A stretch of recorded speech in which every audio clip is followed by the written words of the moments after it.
I'm reading for 15 minutes to help raise awareness on mental health. Mental health has become a bit of challenge to most of people today. So I'm also a victim. That's why I've decided to read that for at least 15 minutes to help raise awareness on mental health. So I'm going to set a timer for 15 minutes. The moment I start reading, I'll set the timer. So after 15 minutes, I'll stop. So I'll set my timer right now. Yeah, there we go for 15 minutes. So when it hits 0, I'll stop. Okay, let's go. So the story is about the adventures of Mekatilili. The adventures of Mekatilili. Okay, so this is the introduction to the story. This is an imaginary story about an 11-year-old girl called Mekatilili or Menyaziwa. The imaginary girl named after a real Mijikenda woman whose name was Mekatilili Wamenza. In the story, Mekatilili's cousin Mwadori is named after a real man, Mwanyi wa Madori. Mekatilili Wamenza and her follower, Mwanyi wa Madori, were famous for fighting against British colonialists in the 1900s, especially in 1913 and 1914. The British claimed that Mekatilili Wamenza was a witch. They captured her and Wanyi wa Madori and sent them to prison in Mumia in western Kenya. After 5 years in jail, Mekatilili and Mwadori escaped and made their way back to the coast where they continued to fight for the rights of Mijikenda people. The incidents and material culture mentioned in the story are based on real events and the rich of customs and traditions of the Mijikenda people. The word Mijikenda means 9 people or 9 villages. There are 9 groups who share a common language and the same or similar traditions. The 9 groups are the Wagiriama, Wadigo, Waduruma, Wajibana, Wachoni, Warabai, Waribe, Wakambe, and Wakauma. In the story, Mekatilili's grandmother tells a story about the migration of the Mijikenda from a place called Shingwaya. Mijikenda traditions claim that the Mijikenda were driven out of Shingwaya by the Oromo to their present locations. Kayafungo is based on a real Kaya called Kayafungo or Kaya Giriama. On 14th August 1914, the real Kayafungo was completely destroyed by the British colonialists. They used the dynamite to destroy the sacred forest surrounding Kayafungo and the house in the Kaya. After the destruction of Kayafungo, colonial armed patrols drove the people to unproductive land.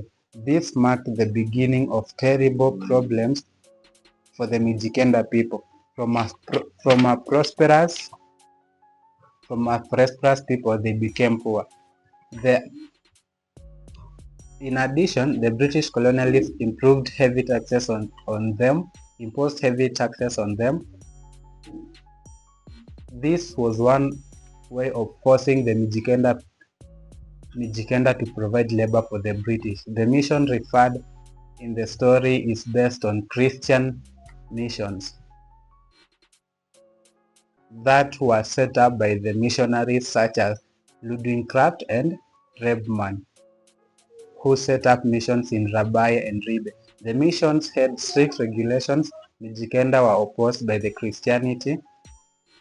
opposed to Christianity and very few became Christians during the early times of the missions. Fulodoyo was a real mission established in African Christians. It was started by African converts who rebelled against the European missionaries and their unfair discriminatory rules and regulations. Fuladoyo became a popular center for runaway slaves and African Christians. Many of the African ex-slaves were from India. They were called Bombay Africans. Fuladoyo became a well-organized and prosperous settlement. It was unpopular with the European missionaries and the Waswahili. It was often attacked in the story. It was often attacked. In the story, Mwita refers to Mombasa. The Mijikenda interacted with the Waswahili. There was active trade between them. Intermarriages also occurred between the Mijikenda and the Waswahili. So now that was the introduction of the book, The Adventures of Mekatilili. So we are going to start right away from chapter 1 till the timer hits 0. Okay, chapter 1. Mekatilili was sitting on her favorite rock, planning what to do for the rest of the day. She had secretly crept away before her mother could grab her, shove a broom into her hands, and make her sweep the ground. Better still, Mekatilili told herself she had slipped away before her mother could send her to fetch water from the stream and make her wash the dishes and cooking pots. That was a chore Mekatilili disliked. Above all, Mekatilili was happy to have managed to avoid her mother's coddling voice, which would have crossly pointed out to Mekatilili that at 11 years of age she was far too old to be playing. Her mother would have reminded her that it was high time she started to help with housework. Mekatilili took a deep breath, held it until her lungs felt like exploding, and exhaled with a deep sing. She did it again and again, happy to have made her escape from the chores. She stood on the rock and pleaded towards the house to make sure no one had followed her. There was nobody inside. She sat down and wiggled herself into a comfortable position on the smooth, well-warmed rock. The rock was a shady, cool nook under an old grand mango tree. From this secluded spot, Mekatilili could see the Indian Ocean beyond the grassy plains. The best part about her hiding place was that it was not visible from the house, but if she stood in a certain spot and craned her neck, she was able to see anyone coming towards the rock. Mekatilili shaded her eyes with her right hand and gazed towards the Indian Ocean. It was so far away that it looked like a narrow band of blue cloud stretched across the horizon. As she gazed towards the sea, she forgot that she was planning what to do the rest of the day. Instead, Mekatilili remembered the times she had gone to the seashore with her mother or father or grandmother to buy fresh fish. She remembered that there were different colored and different shaped shells and pieces of broken coral and seaweed to look at. Mekatilili liked to collect the shells and coral. She remembered that some seaweed had bunches of round green fruit which she liked to pop with her fingers. Mekatilili remembered other things about the seashore. While her mother or her father or her grandmother bargained with the fisherman, Mekatilili played on the beach. She liked to chase the waves as they came rolling and tumbling towards the beach. The most exciting part was when the waves crashed with a loud booming bang and sent white frothy sea foam racing along the gritty wet sand. Mekatilili loved the feel of the spray of salty water on her face and the feel of cold water which tickled her toes as she chased the giggling bubbly sea foam before it fizzed into the sand. Mekatilili's thought of the seashore faded as she shifted from position on the rock. She squinted her eyes and shut out the glare of the afternoon sun as she gazed at the fairway ocean. Out of the sea, She could see a dhow with its gleaming white sail billowing in the sea breeze. One day, I'll sail on the dhow to a faraway country, Mekatilili said to herself. But just as thoughts flashed through her mind, Mekatilili recalled her grandmother's warning about the ocean. Grandmother had told her, Mekatilili, that sometimes evil people come sailing in dhows or ships to capture Mijikenda children and adults and take them to distant countries to be slaves. Grandmother had warned Mekatilili, her sisters and brothers, and her friends to always be on the look out for such evil people. Mekatilili suddenly felt frightened. Goosebumps pricked her skin. She glanced over her shoulders and peered into the bushes, praying that there were no evil people lurking in there. She breathed.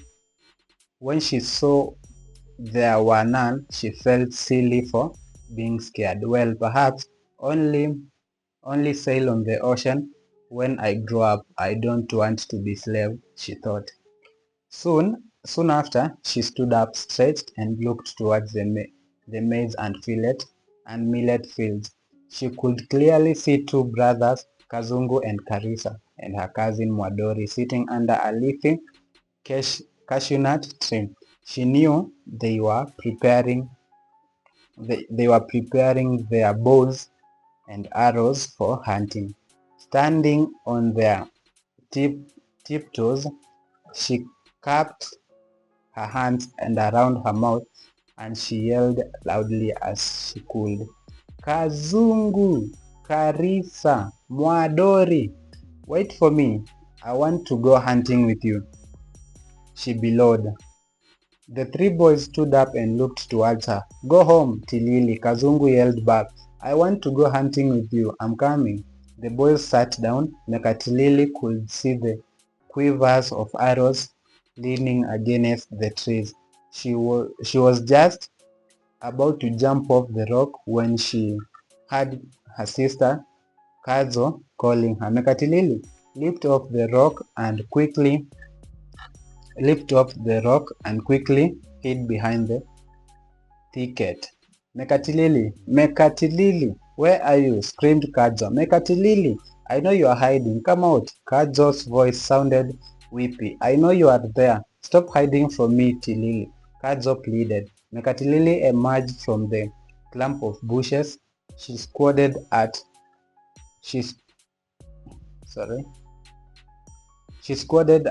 her 8-year-old sister. But when she saw that Kadzo was panting and sweating, she stopped squalling. What do you want, Kadzo? She asked. Why didn't you answer me? Kadzo glared at Mekatilili. I don't want to be disturbed. That's why. Leave me alone.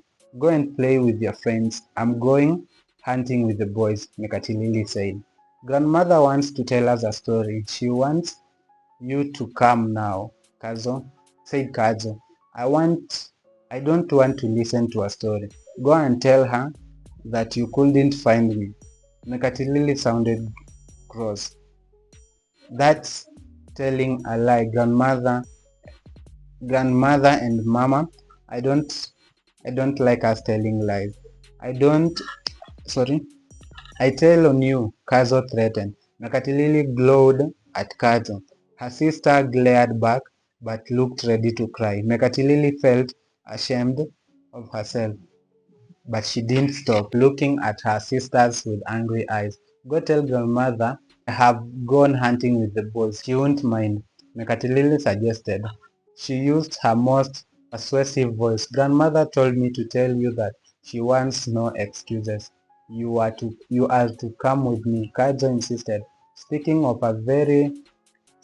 in a very grown-up voice. Well, I'm going hunting, and you aren't coming with me, said Mekatilili. I don't want to go hunting. I'm not a boy, Kadzo reported. Mekatilili grimaced at Kadzo. Do I look like a boy? I'm a girl like you, and I like hunting. Girls can go hunting as well as boys. Or don't you know that? Kadzo looked at Mekatilili. She titled and held a look at her sister. Why are you staring at me like that? Asked Mekatilili. Do I look like my face?